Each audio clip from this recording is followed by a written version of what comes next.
ഇങ്ങനെ ഒന്നായി വന്ന് അതിൽ അടുത്തേക്ക് എത്തിയപ്പോൾ ഞാൻ വിചാരിച്ചു ഷീറ്റ് എന്തോ കാറ്റിനെടുക്കുകയാണെന്ന്.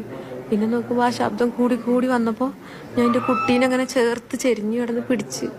അപ്പോഴത്തേന് ചുമരും ഒന്നായി മേലൊക്കെ എൻ്റെ മേത്തേക്ക് വീണ് ബേക്കോട്ട് പോയി. ഞാൻ എൻ്റെ കുട്ടി ഒന്നായി പോയി എത്തി അടിച്ചു പോയി. എൻ്റെ വാപ്പയും അമ്മയും അവരാദ്യം പോയി, അപ്പം ഞാനും പോയി. കുറേ താഴെ കൊലിച്ചു പോയി.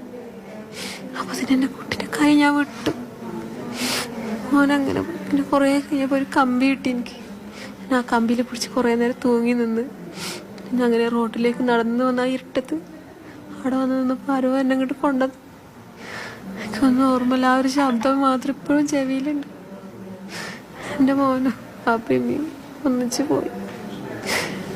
എല്ലാം പോയി. ഞാൻ ഒറ്റക്കായി. ഞങ്ങൾ 4 ആളായിരുന്നു ആ വീട്ടിൽ.